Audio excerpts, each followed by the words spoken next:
Hello, everyone. It is 8 o'clock Eastern Time, so we are going to get started with our open conversation with the Asylum Seekers Sponsorship Project. We are really excited to have this very important conversation with them tonight and look at possible action opportunities and possible ways to serve in light of all of the people who are living behind bars in ICE detention centers around the country. So first, I just want to tell you a little bit about Open Conversations. Open Conversations are a free, interactive, live conversation about things that really matter. So we take on topics that are difficult, and we also utilize these opportunities to learn more together about what it is we can do, how we can serve as people of faith, moving and living in our faith. So Transform Network is excited to host these, and we are a network of people of faith and communities of faith and no faith and many faiths who, although we are primarily progressive Christian network, we do see wisdom in all traditions. And we work at those intersections of faith and justice, helping to introduce communities and people of faith to broader movements for justice that we might be able to come alongside and serve alongside. And also just to help equip people and communities of faith for this discernment work of moving in our faith towards a more just and world that has more equality. So I want to introduce my colleague, Viji. How are you, sir? Great, ma'am. How are you? Doing great. Good to see you. Thanks for being with us. I'm glad to be a part. Really am. Awesome. Can you give us just a quick rundown on who you are? Well, I am a guy who has started deconstructing his faith probably 3 or 4 years ago. Seminary was pretty pivotal in helping begin the deconstruction process. I learned there was a lot more than a Bible church and a lot more than the Baptist worldview. And so as I've been expanding my worldview to understand who God is and who Jesus is, I've fallen in love with justice work and his work of mercy around the world, and especially with ministries like Transform Network that really seek to do good all over the United States. So anyway, I'm glad to get to volunteer with Holly, for Holly and for her husband, Stephen, and I'm glad to see all of you guys tonight. Well, we're grateful for you. Thanks for joining us tonight. Good to see you. Awesome. All right. Well, we are going to move along and say hello to the Asylum Seeker Sponsorship Project, who I'm just so grateful for the work. We're going to hear a lot about what they're up to. So today we want to meet Heather Kronk and Dottie Matthews.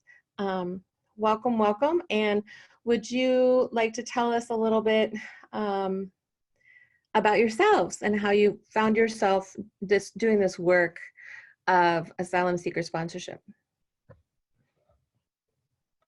Sure, I can get started, and then Dottie, I'll pass it over to you. DG, I feel like you just gave my bio when you gave your own story, so I appreciate you and other folks who are in the midst of that hard deconstruction work. Yeah, so similar to DG, maybe in a different denomination. I grew up in the Methodist Church, but in a kind of evangelical wing of the Methodist Church. Would have called myself fundamentalist probably if I had had that language when I was in middle school and high school. Yeah, found myself in seminary and being challenged in all kinds of ways in seminary. Went into seminary straight and Methodist, graduated queer and agnostic. And that was really, seminary was where I kind of had my first wave of politicization. my second wave of being politicized was in the immigrant rights movement. I got introduced to the youth immigrant rights movement, which in about 2009, 2010, actually, no, sorry, it was earlier than that, 2008, 2009, was advocating around the DREAM Act. And that was really where kind of it's not the shields falling off the scales fell off my eyes, with a broader view of kind of intersectional justice work.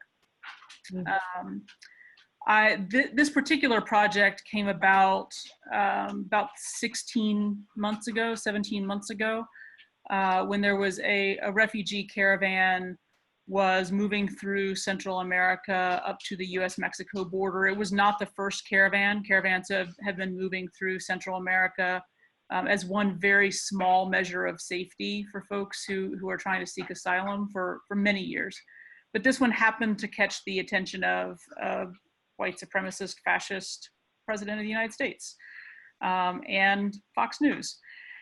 And so when that kind of different reaction started happening, when the president was amping up a rhetoric of fear and policies and politics of violence, and really started threatening, calling in the National Guard, started sending dog whistle messages to militias who were more than happy to respond. I was working for an organization at the time, Showing Up for Racial Justice, or SURGE, and reached out to a friend who I knew was accompanying folks on the caravan and had done that multiple times before, and said, look, I don't know if y'all are watching the news, but you're gonna face a different response at the border than you faced before. A, are you ready for that? And B, is there anything we can do? And we went back and forth a little bit about different ways that that folks, particularly white folks, could be of service in that moment. And in addition to all of the things that you would expect, in addition to serving as witnesses at the border, as folks were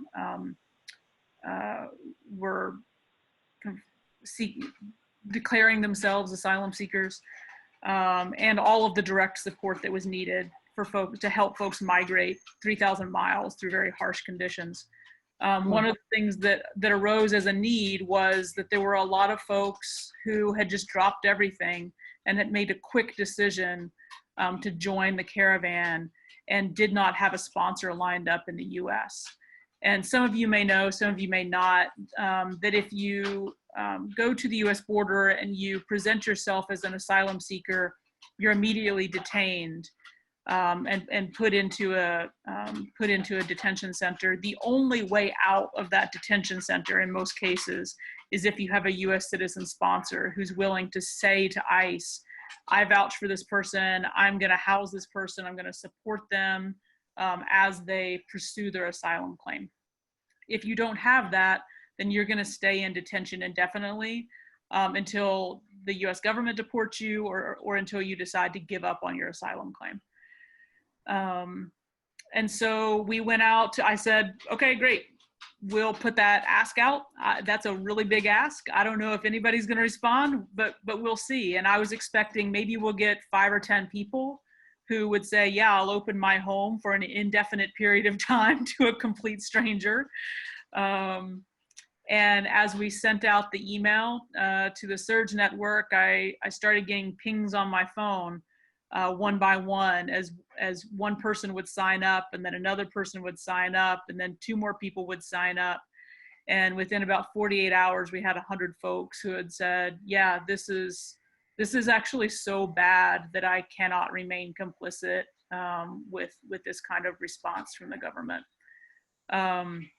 So we figured out real quick how to set up that system, how to, figure out how to vet those random people who are signing up on our website, how to support them through the process, how to match them with an asylum seeker who needed a sponsor. I went down to Tijuana, spent a couple days down there. I remember sitting in there's a vegan anarchist cafe in the middle of Tijuana that was the home base for the caravan. And I was sitting up on the third floor with a lawyer for like 10 hours trying to like do the magical matchmaking of this person lives in a random town in Colorado and has space for 4 people, and this family has 4 people. Great, let's match them up. Since then, we've got a little bit better at that process, of that matchmaking process. But over the past 16, 17 months, we've developed this program. We've gained some expertise. We've figured out how to navigate these systems. And we continue to work with advocacy organizations and lawyers at the border who are identifying folks who have absolutely credible claims to asylum, but who without a sponsor have no shot of getting out of detention. And to date, we've matched about 200 folks with sponsors across the country, and are hoping that we can scale that up and do more. Wow. No, Dottie, I'll pass it over to you to talk a little bit about your own history and then what we're doing specifically with communities of faith. Sure. Well, I'm grateful to all of you who are taking this evening to learn about the work and see how your own passions and opportunities might meld with this. My entry into the project was later than Heather's. She did all that groundwork and the vegan cafe, et cetera, et cetera. She came back, was apparently very pleasantly surprised by the large number of responses, and then put out a call to some of her trusted colleagues of she needed help to be able to do that vetting and matching. And I'm a retired Unitarian Universalist minister, and was really happy being retired and riding my bike and hiking and visiting my grandkids. And then, as Heather noted, there was an election that made me know that I can do all those things later. Right now, there's a ton of work to be done. And so one of the lead people at the Unitarian Universalist Association contacted me and asked if I would be willing to volunteer with Heather and others, this project as it was evolving. So I jumped onto a very fast moving train and started working with them to evolve the procedures about vetting and recruiting more people to vet, and just contributing in every way I could. In that process, the reason that the UUA contacted me, I think, is because I've been really active in the sanctuary movement. And I'm an affiliated community minister at a congregation here in Columbia, Missouri. Ours was the first congregation in the state of Missouri to declare sanctuary. And then through that work, I kind of began to consult with other congregations who wanted to declare sanctuary. There's now many more, but that made me realize we've got plus or minus 1,200 congregations in the United States that have declared sanctuary of all faiths. And those faith communities have already gone out on a very public limb to say, I care passionately about this issue. Maybe guiding them into the opportunity of sponsorship is it still has a lot of steps, but a relatively easy focus for them, for those that aren't currently housing a sanctuary seeker. And so that's what I started doing, and Heather, with her own background in faith communities, she and I have kind of evolved this model, and we now have a growing number of congregations and faith communities that are taking on sponsorship as a team. And one of the reasons that I think we're really excited about this is that there usually is the named individual that's doing what Heather was saying. If my name goes to ICE, that I'm going to receive this person. But in a congregation, a faith community knows how to join together to do the fundraising, to do the logistics, to split up seeking pro bono dental care, pro bono legal work, all of that. And so what we're doing is recruiting congregations to get into this, and then helping educate them about what is needed to make it a successful match as they go forward, and then supporting them afterwards, because it's always a steep learning curve for everybody. I guess that's enough for now, but it's been it's very rewarding work, and it's allowing a lot of people to put feet on their faith, even though it's a very difficult system to navigate. Congregations, because it's a walk of faith, they get that they're, you know, going up MLK's staircase, just seeing one step at a time. They don't have to see the whole thing. They can do it one step at a time and continue to be motivated by their sense of justice. Yeah. Thank you for that, Dottie. And I appreciate that you brought up sanctuary. And I wonder if you might be able to just paint the distinctions between sanctuary work and sponsorship work. Sure. Just how are they different?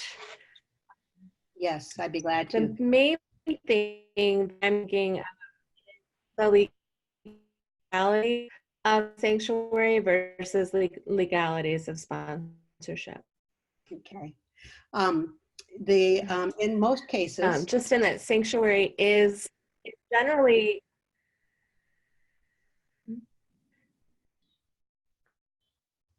a little bit of a delay. So I'll just shut, you can talk.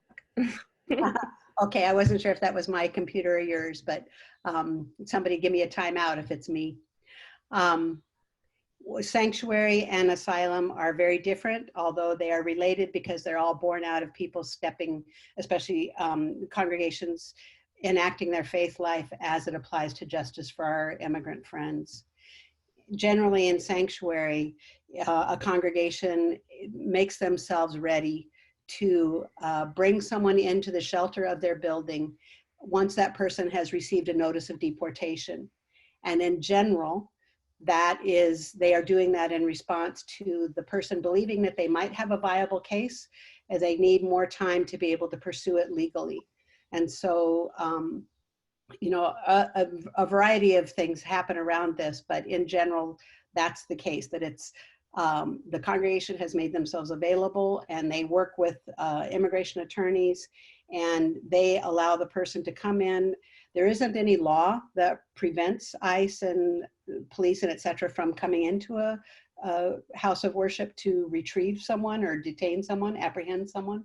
But it's been a longstanding custom that they have honored, that they consider that one of those zones that they do not violate. And so congregations, we know, as I said, I believe through Church World Service and others, that there's probably about 1,200 congregations that have publicly declared themselves to be sanctuary congregations. What we know of, and I'm sure there are some that we don't know of, there are between 50 and 100 people in sanctuary, but that leaves 1,100 others that have gone that extra step to say, that we will protect this person from having their notice of deportation enforced and allow them to live in our building. It's a very onerous decision that the person makes, because it means that they cannot go outside, that their family must come to visit them, that if they step out of that building, they're at risk of immediate deportation. So no one does this lightly. And it's a very faithful response on the part of the congregation, because they're also committing to bringing in everything that person needs, including just company, for however long it takes. And sometimes it takes years. And they also are making a public expression of their solidarity with this person and their belief that this person is a valuable member of their community, and that they want to stand with them as they pursue justice on their own behalf. Asylum seeking, on the other hand, is what Heather was describing, that a person crosses the border in general and lets the authorities that they encounter there know that they are fleeing from untenable life circumstances, and that they want to make a plea for asylum. In order to be released from detention, they have an initial little credible fear interview where they can explain some of why they believe they're in danger. And then if those authorities at the border determine that they are neither a flight risk nor a threat to society, and if they have the sponsor lined up, as Heather was saying, a place to go and a commitment for somebody to support them, they are released to pursue their asylum plea. People get this mixed up because in sanctuary, there is a bit of a risk from the congregation. We don't know, currently there are no legal proceedings brought against the ministers of the board of trustees or any of those things about sanctuary congregations, but that's not to say that something like that might not happen. So there's a bit of a legal risk in that. With asylum seeking, there's no legal risk. There's people who are taking on sponsorship, whether an individual or a faith community, they're doing it exactly in accord with the law. The law says this is what they need to do. The asylum seeker is pursuing exactly all the things that the government is asking of them to do as they pursue their plea. The congregation is just supporting them while they do those steps. And so this is one of my little hobby horses that I hope everybody listening will, that if you hear someone refer to these folks as illegal, that is not at all the case. They are not illegal. They are here under a program of our government that's in accord with the international law about asylum seeking, and they are doing what our government has asked them to do as they pursue their claim. So congregation standing in solidarity with them is a voice for immigrant justice in our world, but it also is helping that person be able to legally do what the government is asking of them to do. Yeah, Holly, if I can just add to that a little bit, that's 100% right. Thanks, Dottie. I want to, I guess my hobby horse is just to kind of add in, that's not to say that we as a network or we as individuals value a legal process over an extra legal process. We hope that this is part of an ecosystem of resistance. We're just pursuing one lane of that ecosystem that had a need that we thought that we could meet. So people should absolutely be in sanctuary. People should absolutely be resisting ICE. People should absolutely be calling for the abolition of ICE and of other forms of imprisonment. This is just one lane, but we definitely we work within a larger ecosystem, and our hope is that this model can serve as a model for other forms of resistance. So whether that's folks who are not just seeking asylum, but seeking protection for any number of reasons. We know that, the sanctuary movement of the 80s and the domestic violence movement, battered women's movement of the 60s and 70s have created a lot of different pathways for resistance and for shelter. We very much see ourselves working in that ecosystem and within that legacy. Well, I really appreciate that you acknowledge that. Our theory of change is that it's going to take everybody. And that means there's many ways of knowing, there's many pathways to liberation, there's many ways to create justice in the world and equity. So I really appreciate you naming that. And I think it's a really important distinction for people to know that it's a completely different thing. Sponsorship is not sanctuary. And like you said, they're both really important nodes in the ecosystem of sort of resistance that we see happening in our country. So thank you. Thank you for that. Just want to let everybody know who's coming. I appreciate that. I'm so sorry. We have a little bit of a delay. Oh, it's okay. Keep going. I just wanted to say to our participants, if you are chiming in through video chat, feel free if you have any questions or comments to chat those into us in the chat box. And Dottie and Heather, I will keep an eye on that. So folks, if you have questions, feel free to chat questions to us in the chat box. And towards the end, we'll try to take a little bit of time for some questions from people on the phone. Okay, great. Well, Heather, maybe you could help walk us through a little bit sort of how this works. Let's say someone's really interested in learning more about this. What are the steps? How's it work? Yeah, it's a little bit of organized chaos, beautiful chaos, you might say. We have, so we've set up a website, asylumsponsorshipproject.org. That site houses a lot of background information. What is the history of asylum seeking, of responses to asylum seekers, resistance to systems of detention. And on that site, there are 2 different forms that folks can fill out. There's a form for folks who are asylum seekers or people representing asylum seekers to let us know, hey, I'm someone, or I know of someone who's in need of a sponsor. Then there's a form for folks who want to opt in and say, I am willing to provide sponsorship. Once an individual fills out that sponsorship volunteer form, we have a team of folks, as Dottie was saying, who we call the vetting team, who really kind of dig in with folks on what this means for them, what this means for the sponsor, for them as an individual, if they live with other people, for their family or roommates, also what it might mean for their community. One of the things that we're really keen on is seeing ourselves as part of an ecosystem, and seeing the process of sponsoring someone as not just serving one individual person or a family, but doing that in the context of then looking at what kinds of systems can we change in a community? What kinds of conditions can we change in a community? So we have a conversation to really dig in with folks on what the commitment is for sponsorship, as well as what would this mean in your community? Have there been incidents of immigrant-focused violence, white supremacist violence? What would it look and feel like for an asylum seeker to walk down the street in your community? And what are the things that you and your community might be interested in shifting or changing in order to make the climate there more welcoming to immigrants? What sponsorship means, kind of at its base, is there are 2 different components. The component from where the government is concerned is ICE wants to know the name of an individual who's serving as the sponsor.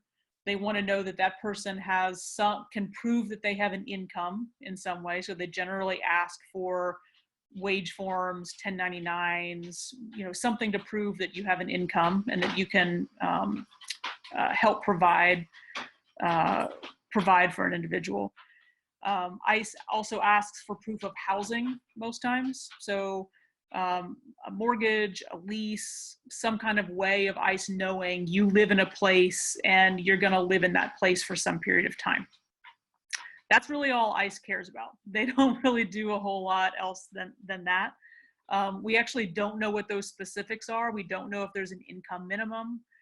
We don't know if you have to have a lease that says you're going to be there for 6 months or 6 years. We don't know. We don't think that exists. We think that ICE officers make calls depending on how much coffee they had that morning or whatever. So it really varies depending on what detention center and even what ICE agent you talk to. So that's the kind of government side. We ask more from sponsors than just that. So when an asylum seeker is released from detention, there's kind of a clock that starts for them for when they can apply for a work permit. So an asylum seeker cannot immediately start working in the US. They have to wait at least 150 days, which is 5 months. That means that a sponsor needs to be able to help provide for them because they cannot legally work for 5 months. So we ask sponsors to take on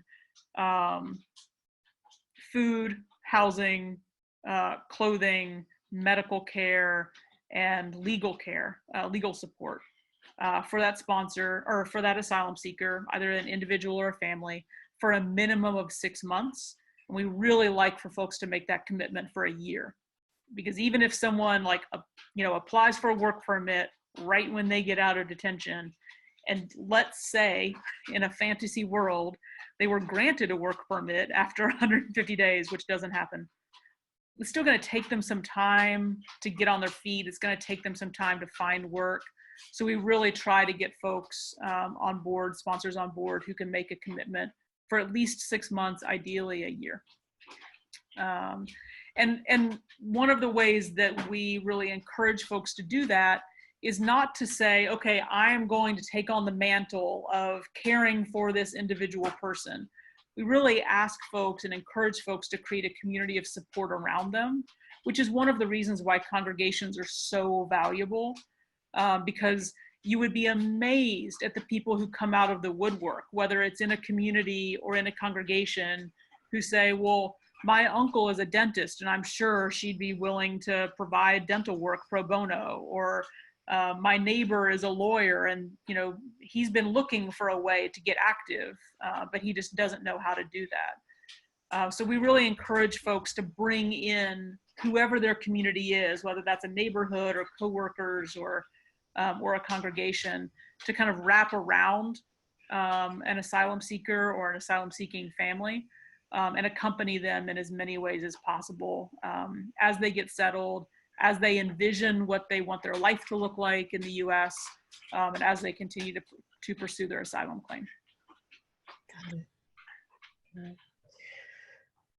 So ideally, if I had a space in my house, a guest bedroom, and maybe a handful of neighbors who are as pissed off and upset about the world as I am, I could potentially look at opening my home for 6 months to a year to somebody who's currently in ICE detention, who just really needs sponsorship to be able to get out, fight their case on the outside, and just have like a supportive community, right? What if I don't speak Spanish? What if I don't have an extra bedroom in my house? Can I still somehow support? Yes. Yeah, there are so many ways for folks to support. So one of the things, so on the sign up form on our website, we ask folks a variety of ways, or ask folks about a variety of ways that you may want to help. So that could be connecting us with your faith community. Maybe you're not the one who is able to sponsor, but you're able to connect us with your congregation, and we can find someone who can sponsor. It may be organizing.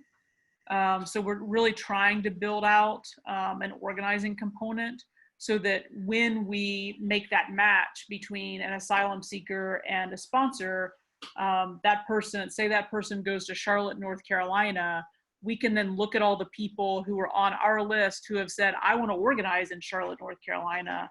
And we can say, great, this group of people should huddle together and figure out what are the conditions that we need to change in Charlotte, North Carolina, to make living conditions better, to reduce the reliance and the budget for police and coordination between police and ICE.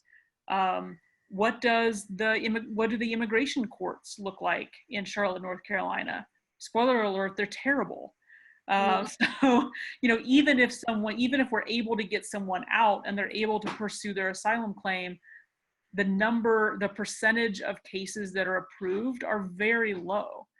And that ranges, in the San Francisco district, they're better. In Charlotte, they're not so great. In Atlanta, there's like a 96% rejection rate. So, what does it look like for folks who live in the jurisdiction, in the Atlanta Immigration Court jurisdiction, to organize and change those conditions? So there are a lot of different ways that folks can help out. And if we encourage folks to band together, to be the person who's going to say, I'm going to handle food on Saturdays, or I can connect someone. I can't sponsor someone myself, but I can connect you with medical care. All of that is needed. That's great. That's wonderful.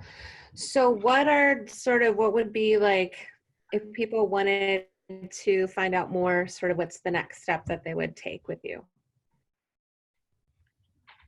Dot, do you want me to keep going or you want to jump in? I can jump in. But I do want to apologize to everyone. My internet seems to be unstable, so if I am lost, I apologize and send blessings to everyone here. But Holly posted the link to the asylumsponsorshipproject.org, and that's the place, I think, to go and read more about the project. And then all of those things that Heather was saying, if there's a volunteer input form that people can check. I'm interested in learning more about faith communities, organizing, financial support, etc. And so that's a good place to start. The other thing is, as Heather was saying, that there's always this tension, right, between trying to alleviate the immediate suffering and trying to dismantle the system that's creating the suffering. So, you know, to the degree that everybody can get out there and do those protests and letter writing and all of that to make this different. It feels like we're beating our head against a wall, but we know that they pay attention. Things do happen. Sometimes those camps holding 2,800 kids get shut down, you know, and sometimes they get restarted. It's like whack-a-mole, but doing everything we can to organize to end the suffering that our administration is inflicting. But to learn more about the Asylum Sponsorship Project, I would definitely encourage everybody to go to that website that is linked in the chat. Great, thank you. So I'm wondering if you could just share with us how many sponsors that you've been able to connect with folks in ICE detention centers. What's the scope of the project? What's been the impact so far? Yeah, we're trying to get better about data and tracking all of that stuff. But we're at about 200 folks 200 sponsors who we've connected with asylum seekers so far, and sometimes that's an individual, and sometimes those are families. One of the things that we're really excited about with congregations is that there are kind of two sets of folks who could really benefit from like wraparound services that congregations are particularly good at. One is families of asylum seekers. So for example, we have a family of 6 that we placed with a synagogue in Philadelphia. And they were able to, they're actually 2 sponsors who are housing those 6 folks. So they kind of split folks up. But those 2 sponsors live like on the same block. So it's kind of as good as we can do, but you know, it clearly, like, it's hard to place a family of 6, but a congregation actually like does have the resources. Sometimes we just have to be creative about it. So larger families are really, really helpful to have congregational help with. We also have a lot of transgender folks who come through our program who are just coming out of not only intense trauma in detention, and it is intense trauma in detention, but also intense trauma over the course of their whole lives.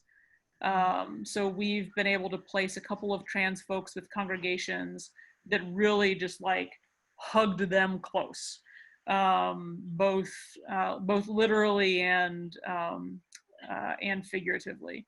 But we've been able, it's been really, really helpful to have congregations who just have exponentially more resources. Even small congregations who don't think they have a lot of resources, those resources are exponentially larger than a family can give, and definitely larger than an asylum seeker could usually dream of. So those have been 2 groups that we've been especially eager to place with congregations. And then the impact has been, I think, has been interesting in a couple of ways. One, you know, we're trying to fight a system that, you know, we're just kind of trying to poke a stick in the wheel.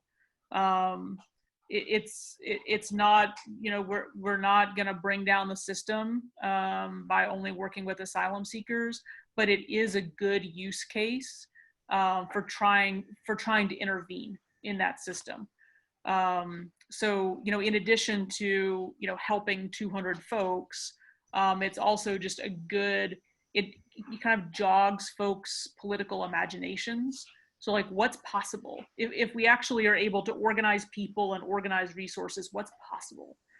And then the other thing is that there have been a couple of other sponsorship projects that have launched, that we've helped launch, that we've given our curriculum to, given our vetting documents to, you know, helped figure out their own processes, that are working like on a state scale, even sometimes a city scale. So we're also trying to kind of connect a network of projects and programs that are focused on particular areas or even particular populations. And then again, you know, just trying to grow an ecosystem of support. And one of the ways that that's been really helpful is, in addition to the Asylum sponsorship project, there's also been a volunteer-driven organic network that has risen up around bus stops. So when asylum seekers, there are kind of a couple of different routes that Greyhound takes when asylum seekers are moving from a detention center to the place where they're going to live.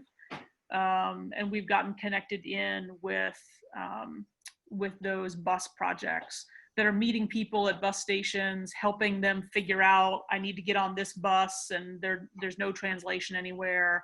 Oftentimes, bus managers of bus stations are refusing people entry to the bus station, so there's not access to bathrooms, there's no, you know, not even any vending machine food. So we're also trying to kind of help figure out, okay, well, there's a church across the street, so you can use their bathroom. And so we're trying to kind of, this system is built on the dehumanization of people, and we're trying to inject just a little bit of humanization back into it. Yeah. Humanization and dignity. Yeah. You know, I think it might be worth talking a little bit about dignity, and that, you know, dignity is choice, and trauma is the inability to change your conditions. It takes away choice, right? On a number of levels. And so this is wildly traumatic.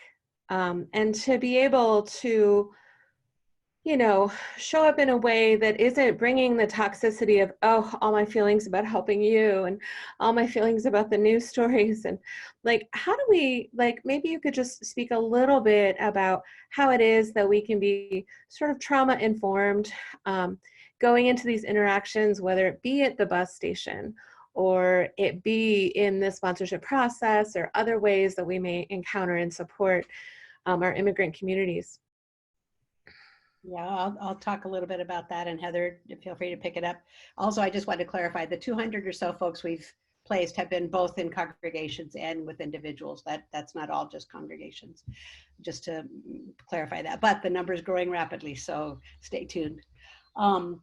But yes, that is a significant part of our, actually what we do in our individual and congregational work, is that because we are dealing a lot with Middle America, I guess, that their learning curve about cultural differences, especially about, as you said, the impact of trauma, trying to help people understand that this is not, you know, from my benevolent heart, I'm going to lean down and help you, you know, any of that kind of stuff.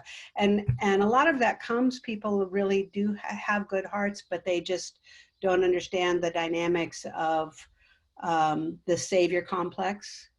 And we try really hard to speak very frankly with people before they have someone in their home, before a guest comes to them at all, to really help them examine what their motivations are, what their expectations are. We've had one of the congregations that I was dealing with, really fine folks, but they were feeling a little wounded because their asylum seeker wasn't expressing enough gratitude. And they felt taken for granted. And in a normal context, a context where if it was one of my adult children living with them or something, I could see that they would expect that person to show up when they made an appointment, that kind of thing. But trying to really get ahead of this and explain, when someone arrives after the kind of experiences that it took for them to get here in the first place, what they had to endure in detention, what they had to endure to get to the location of where they are being sponsored. They often want to sleep for a really long time. And they may turn out to be a positive and mutual relationship, or they may avail themselves to that shelter and food for the minimum amount of time that they can before they can launch themselves. And they may give warm hugs goodbye, and they may say, I don't need to stay here anymore, I'm moving on. People who enter sponsorship need to do it because they care about the safety and the compassionate and dignified treatment of other human beings, not because they're expecting something back of, wow, how great you are to have done this for me. I say to people, this is not like, I've had some people say like, yes, I think I would like to sponsor because I had a German exchange student who came for, this period of time, and now she and I have remained friends, and I go to Germany and visit her, and she comes here and everything. A sponsor should not enter with that kind of a mental framework of, I'm going to build this lifelong relationship. It might happen, but that's not what we're doing here. Heather, you want to add more to that? Yeah, no, I think that's right. I mean, there is Dottie's 100% right. And like, we can also tell like dozens of stories about, folks getting along. Like, I get pictures of folks, kids jump roping in someone's basement, there are also like super amazing stories about like, being, integrated into a family, but that's not how everyone's trauma manifests. That's not how everyone's choices manifest. For me, this is more about like, if I were to use the language of my youth, it would be like getting right with God action step, right? Like it's not actually for the asylum seeker. This is something that I need to do because I need to know that that I'm doing everything possible to intervene in this system. And this is one of the ways that I can do that. There are also a ton of other ways that people can do that. It's not only sponsorship. So I'm not in a position where I can sponsor someone right now. I am in a position where I can go put my body, in front of the ICE headquarters in DC, because that's where I live, and try to intervene in the system that way. I can shut down that building for a day. So there are all kinds of different ways that folks can intervene. For some folks, this intervention makes sense. And so I really encourage folks to think about it more as, what does my spiritual life rely on? What's going to allow me to know that 10 years from now, 20 years from now, I can say that I did everything possible to intervene. And then, you get in where you fit in. Mm-hmm. Yeah, adding to that, Heather, I really agree that, we've heard and used the term expanded sanctuary, that there's so many ways to be in solidarity. And so what Heather's describing on the front lines with our bodies, that certainly these times call for those of us who are motivated to do that. Sponsorship is an awesome way to be able to do that. Accompaniments, going with people to do their check-ins, providing transportation, babysitting. I mean, there's a million things to be done. So this is one important way. And as Heather said, answering their own call of faith. I mean, people just spending time discerning that, and then stepping into this as they feel led to do. But there's a lot of ways that their faith can be made known in this work. Wow.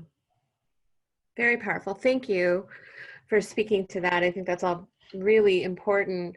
I just want to touch on just the financial aspect of how this effort kind of ties into this larger system. I'm looking at freedomforimmigrants.org, has a lot of really good stats on it.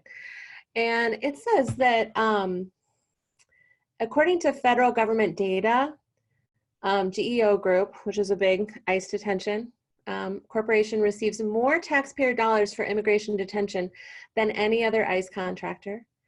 And in fiscal year 2017, GEO Group received $184 million, followed by Corrections Corporations of America that received $135 million for immigrant detention related obligations. Mm-hmm. So I am just really sitting with, and just to throw out a Christian term, sin. I'm just really throwing at like the sin of benefiting and profiting off of human detention. This is something that, you know, we've all been critiquing with mass incarceration and the prison industrial complex, you know, in the US for a long time. But now we're really sort of getting a lot of great data on what big business this immigration, you know, detention is. So I sort of see this a little bit as like a small way of sort of starving the corporation of its resources. Like, can we starve it? Can we get people out of there? I'm seeing that people are paying, the government is paying these corporations anywhere from like $225 to $775 a day per immigrant, right? And if they're getting money, if we can get people out, and I know it's just a small pebble in a very large pond, but can we just talk about that for a minute? Because I feel like the financial stuff behind all this is just a huge motivator on this issue. Yeah. You're touching on another of my hobby horses, which I've had from the beginning. 2018 numbers for GEO Group was 500 million, so $500 million. And it may be of interest to you to know that when an asylum seeker is released, they have to go do check-ins. They often don't actually go to a court or an immigration office. They actually go to a subcontractor that's called BI Group. It's intensive supervision. GEO Group owns BI Incorporated. Mm-hmm. And that company also makes the ankle bracelets that are put on people, or I call them shackles. Mm-hmm. So there is money just circulating to themselves, and all of that means they have no motivation whatsoever to get anyone out of this system, because by keeping someone enmeshed in one stage of that or the other, they're just guaranteeing more and more money rolling toward them. So like so many things, yes, follow the money. I don't know that we can, there's a lot of people that are actively pursuing both GEO Group and Core Civic, the two militarized companies that are taking this on, but exposing them to the light and continuing to elevate those statistics that you're talking about, and not letting, they have been hiding in the dark. Yeah, I have a ton of statistics about all this, but so continuing to publish that and make it known to shame them about what they're doing is really important. Yeah, absolutely. I'm just putting that website where I was pulling some of those stats in the chat for everyone. And I haven't had any questions come in from the chat, but I'm going to go ahead and unmute everyone to see if we have any questions from all of our folks who are listening tonight. Feel free to speak up if you have any comments or questions about this evening's presentation.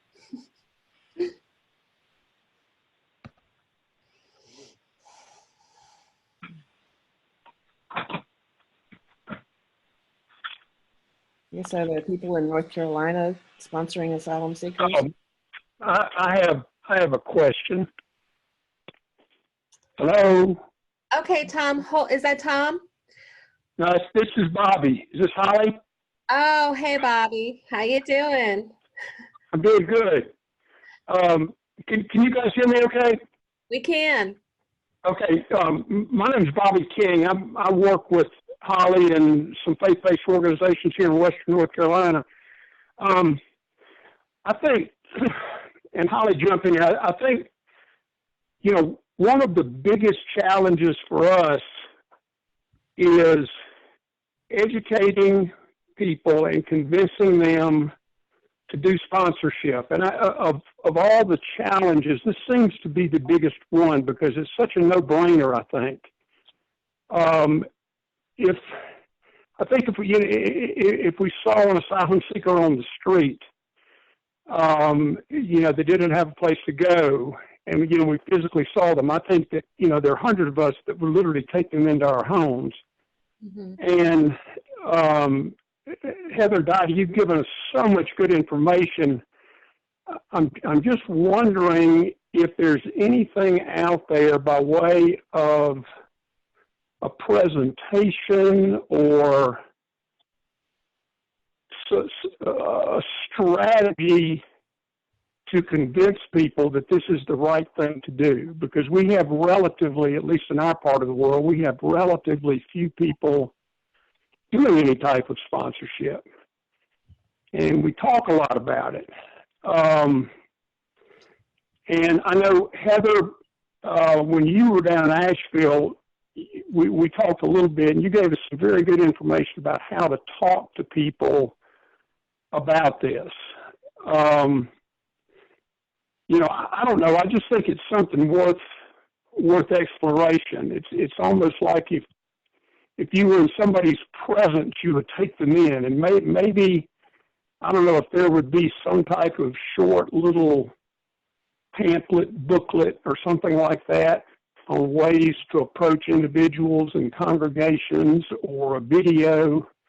Just not sure. I don't know, Holly, what are your thoughts? Well, hopefully we're making that video right now. Hopefully this video is really convincing to folks.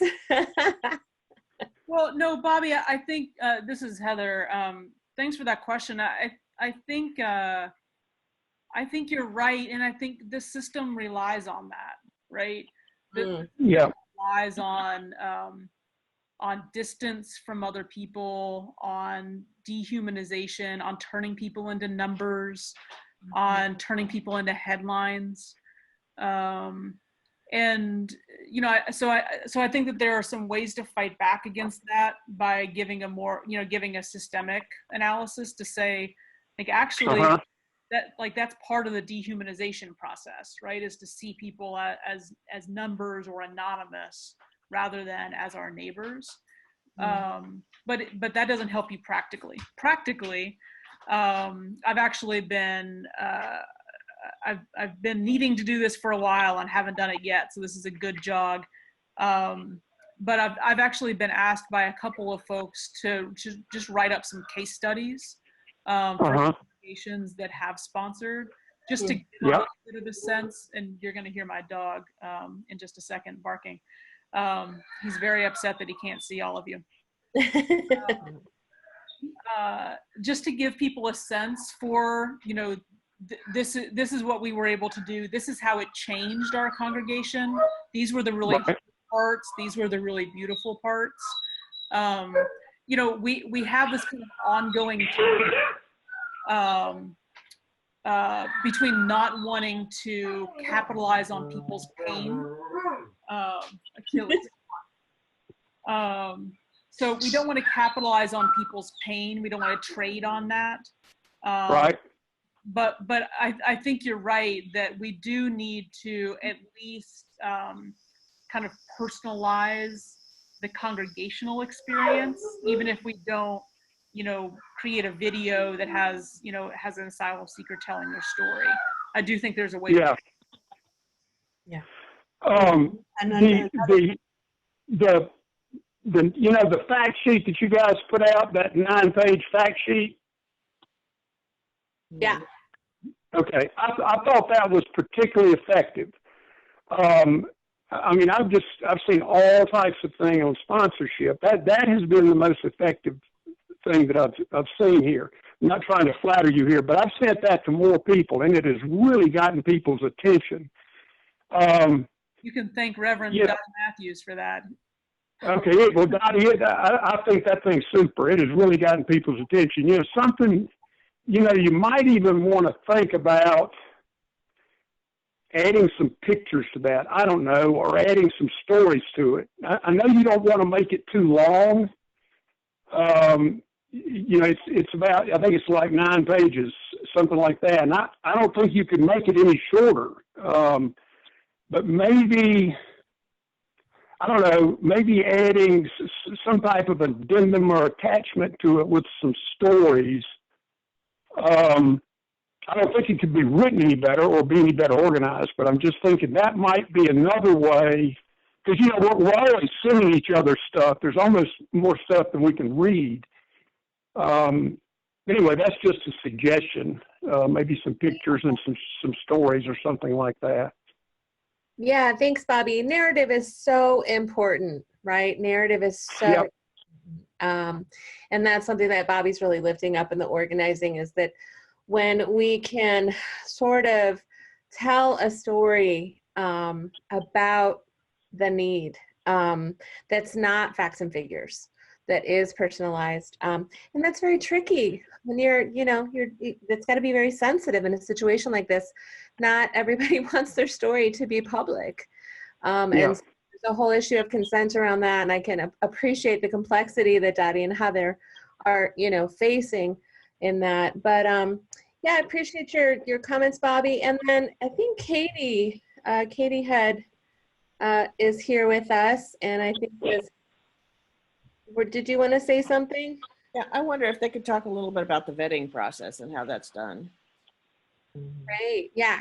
Let's we just have a couple minutes here, but quick bits about the vetting. Yeah, Heather, you want me to take it? Okay. I also just wanted to say, in response to Bobby's comment, I just wanted to wrap up with that the other thing about helping communicate more widely about it is that it's kind of a black hole of confusion of what's involved. So the more that we can give stories of congregations that are doing this in a successful way, it will help people know that this is difficult, and our government makes it very difficult, but it is navigable with, I say we constantly stumble forward with open hearts. So just wanted to add that addendum to Bobby's. With regard to vetting, as Heather said, we don't run background checks on people. It's not that kind of a thing, but we have in-depth interviews with the people that will be most directly involved with the asylum seeker when they arrive at their location, and especially the ones that are saying that they'll sponsor. But also we talk to the entire team if it's in a congregational setting, and the faith leader of that faith community as well, to just get a grasp on their motivation for doing this, their comprehension of what our places of privilege might dictate about how we behave or how mindfully we need to be, across cultural awareness, how they get walked through what to expect along the way. So the vetting really involves multiple conversations. If it's an individual that comes through this asylum sponsorship project, that's at least two in-depth vetting conversations with a vetter, and then multiple conversations with a matcher. With congregations, what we're finding is that it's many more conversations than that, because there's so many people to move together in the same direction and have them all understanding the dynamics of what's happening, and making sure that everybody's on board in the same way, that we have helped them think through if there's going to be any congregational pushback, that we would not want an asylum seeker to encounter negativity once they arrive. So there's our congregational vetting process takes the individual vetting process and expands it multiple times. And so we get to know the congregations very, very well before an asylum seeker ever arrives at their door. Oh, that's great. That's so great. And if somebody is not part of a congregation, they can still create a cluster of support. It could be a book group, right? It could just be an organic group of friends or neighbors, people you stand around and complain with about how awful the policies of this administration are. like that could be our group, right? It doesn't necessarily have to be a congregation. Yes, and actually we're having more interest from that kind of thing, Holly, that people that are closely related and mutually committed to each other are so moved by this, the plight of our immigrant friends, that they're saying, how can we do this? And so we don't have any, we want as many people to get into this as can possibly do it, both to be sponsors and then to be advocating for for the justice for these good folks. Mm. Well, thank you so much, Dottie and Heather, for the incredible work that you're doing. I know that this work comes at a cost to our personal lives, our relationships, our stress, our bodies. So I just really want to honor you and honor the work that you're doing. I know that nobody is getting rich off of this work. I don't know if anyone's actually getting paid doing this work. Yeah, it doesn't look like. No. Yeah, so thank you for your work, and thank you for the opportunity to support this. And for folks who were on the phone and not in the chat, if you are interested in sponsorship with a congregation, and that is a Unitarian Universalist congregation, you want to reach out to Dottie, and her email is dmatthews@uuma.org. D Matthews, and that's Matthews with one T, DMATHEWS@uuma.org. And for non-UU congregations, so any other congregation that's interested in sponsorship, email Heather, and that's heather.cronk, CRONK, @gmail.com. You can always go to Asylum Sponsorship.org. Did I get that right? Asylum Sponsorship Project.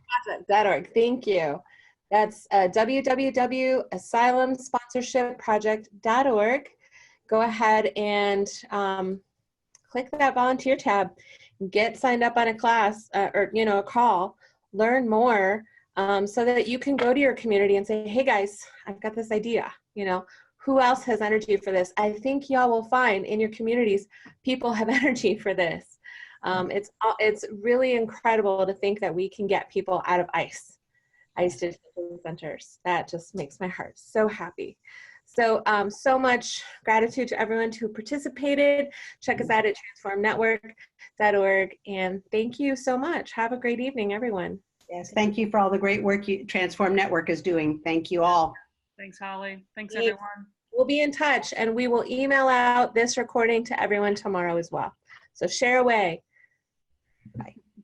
Bye. Good night. Good night.